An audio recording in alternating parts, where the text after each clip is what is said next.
You have some nerve showing up here, Patricia hissed, her perfectly manicured hand gripping my arm as I tried to enter the church. You abandoned her when she needed you most. I stood frozen at the entrance of St. Michael's Cathedral, where my mother's funeral was about to begin.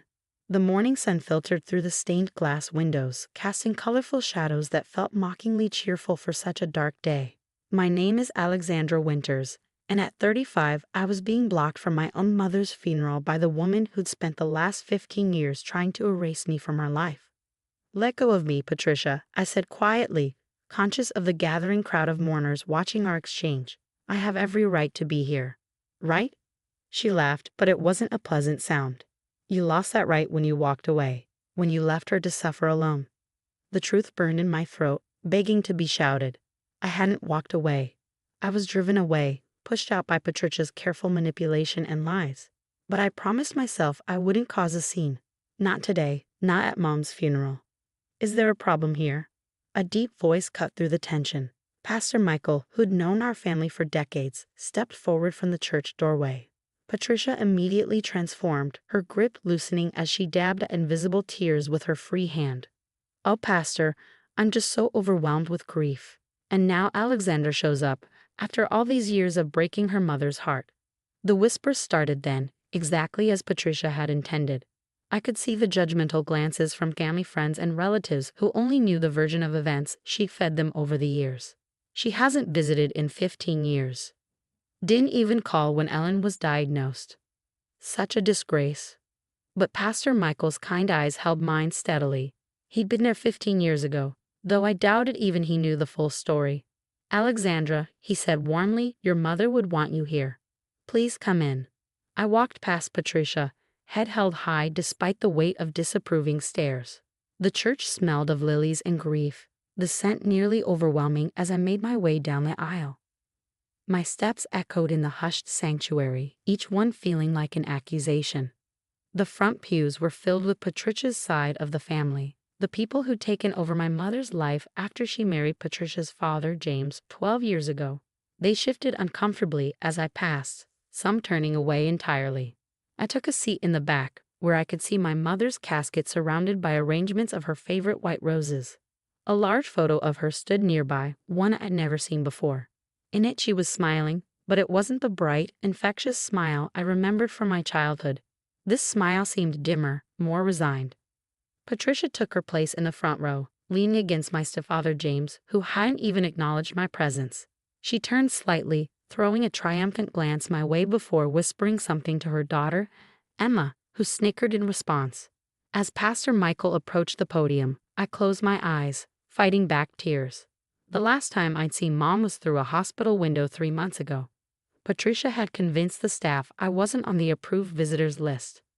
By the time I'd sorted it out, Mom had been moved to a different facility. One Patricia refused to disclose. We are gathered here today to celebrate the life of Ellen Winters Crawford, Pastor Michael began, his voice gentle but firm. Before we begin the service, Ellen left something in my care.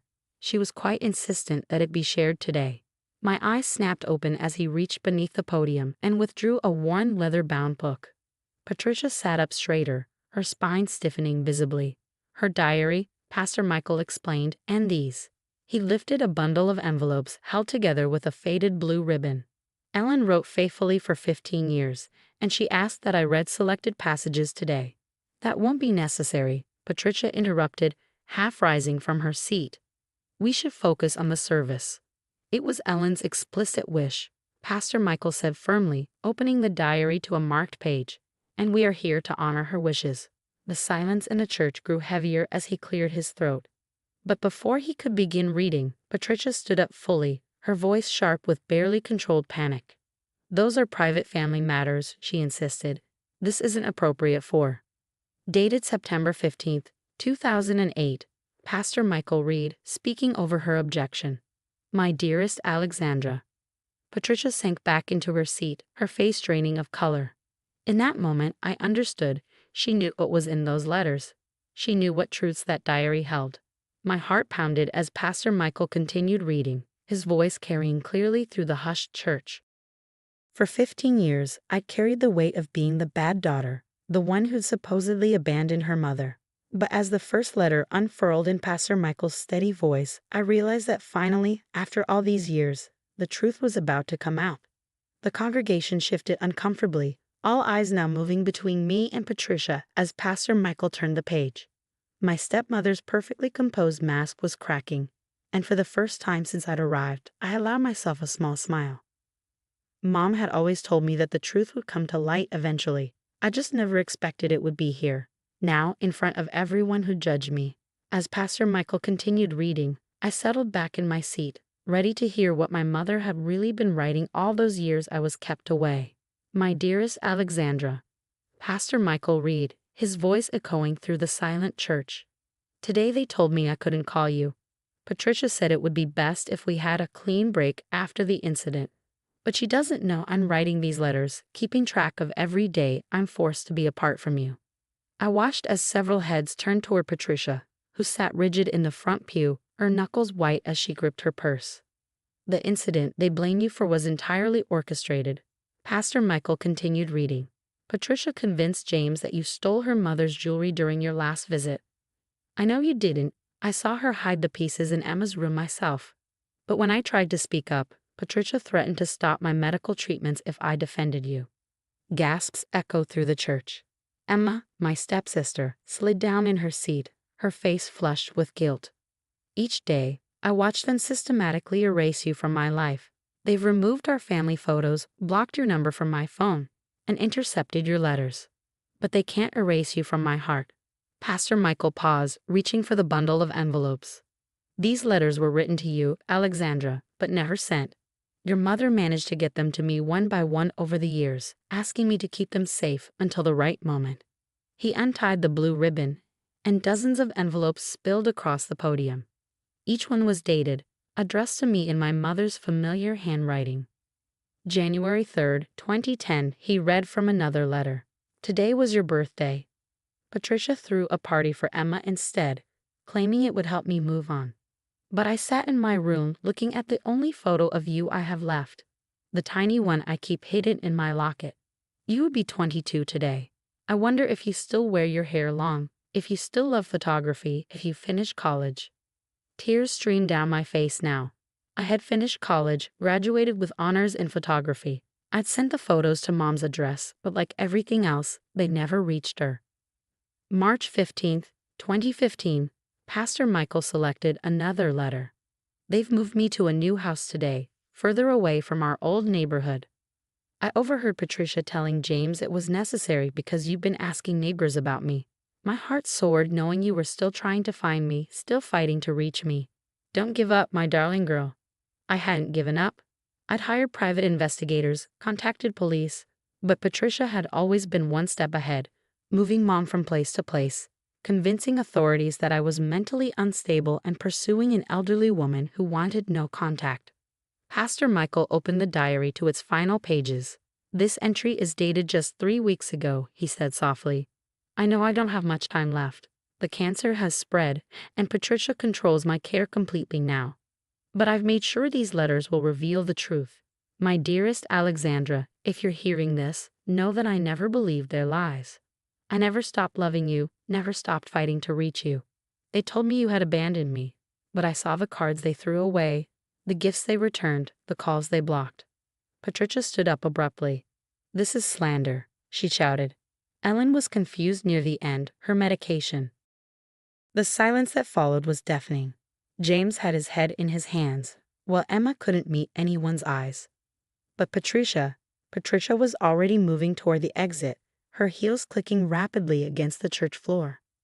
Mrs. Crawford, Pastor Michael called out, there are police officers waiting outside. Ellen asked me to contact them as well. They'd have some questions about elderly abuse and financial fraud. I stood up, my legs shaky but my voice strong.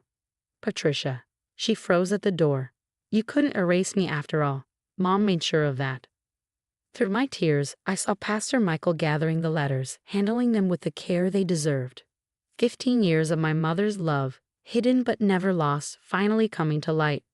The truth had been worth waiting for. In the weeks following Mom's funeral, everything changed.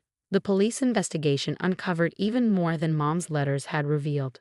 Patricia's carefully constructed web of lies unraveled spectacularly, exposing years of financial exploitation and elderly abuse. I sat in my old childhood home, now returned to my possession, sorting through Mom's belongings. Just as she'd written, the false bottom of her desk drawer contained everything: photographs, recordings, and meticulous notes documenting Patricia's manipulation. "Alex," James' voice came from the doorway, hesitant and heavy with regret. My stepfather had aged decades in the past few weeks, the weight of his willful ignorance finally catching up to him.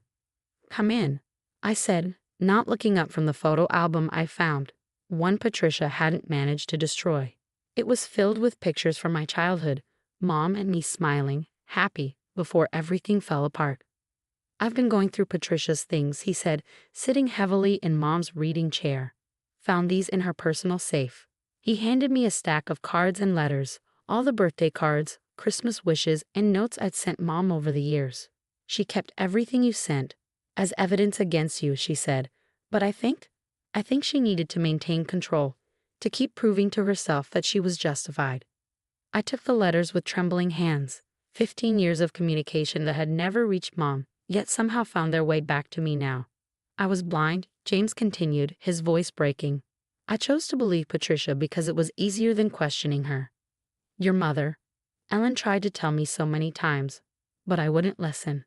The investigation had revealed that Patricia was now facing criminal charges. Emma, consumed by guilt, had confessed everything about the jewelry incident that had started it all. She'd been 17 then, terrified of her mother, forced to play along with Patricia's schemes. "Emma wanted me to give you this," James said, placing a small jewelry box on the desk. Inside was the necklace that had allegedly been stolen, the catalyst Patricia had used to drive me away. "She's in therapy now, trying to deal with everything." I closed the jewelry box without touching the necklace. Some wounds were still too fresh. A knock at the door interrupted us. It was Pastor Michael, carrying a small package. "I found this in the church office," he said.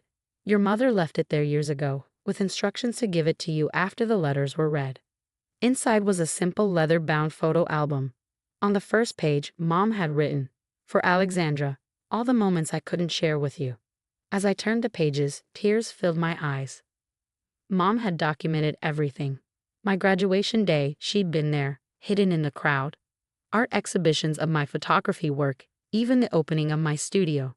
She followed my life from afar, collecting newspaper clippings, photographs taken by friends, keeping track of every achievement Patricia had tried to dismiss. "She never gave up on you," Pastor Michael said softly. "Even when she couldn't reach you directly, she found ways to be part of your life." The final page held a recent photo of Mom in her hospital bed, smiling weakly but holding up a small sign. "I knew you'd make me proud." "The trust has been restored to you," James said, standing to leave. "It's not much compared to what was taken, but—" "It was never about the money," I interrupted. "It was about the truth, about Mom knowing I never abandoned her." After they left, I spent hours going through Mom's diary, reading entry after entry of her daily thoughts, her unwavering love, her constant fight against Patricia's control. Each word helped heal a piece of the pain I carried for 15 years. 3 months later, I opened an art gallery dedicated to Mom. The main exhibition featured photographs spanning 15 years, all the moments we'd missed together, alongside the moments she secretly witnessed. Patricia's sentencing was scheduled for the following week, but that felt less important now. Emma came to the opening night, keeping to the edges of the crowd, uncertain of her welcome. I found her staring at a photo of Mom from her college graduation, one I'd sent that had never been received. "She kept every article about your photography," Emma said quietly, "in a secret album under her mattress. I found it once, but I was too scared of Mom to say anything." I looked at my stepsister, seeing not the smirking teenager who'd helped frame me, but a fellow victim of Patricia's manipulation. "Mom wrote about you too," I told her. "She worried about you, living under Patricia's control. She hoped you'd find the strength to break free someday." Emma wiped away tears. "I'm so sorry, Alex, for everything." The final photograph in the exhibition was the one from Mom's hospital room, with her handwritten sign. Below it, I placed her diary, open to her last entry. "Love finds a way to survive, even in the darkest places. Alexandra, you are my light always." And now finally, everyone will know the truth. Standing there, surrounded by 15 years of moments both lost and found, I felt Mom's presence. She'd won in the end. Her letters had exposed the truth, her love had outlasted Patricia's lies, and her story had brought healing not just to me, but to everyone touched by her quiet strength. Some truths take time to come to light, but as Mom always believed, they're worth waiting for.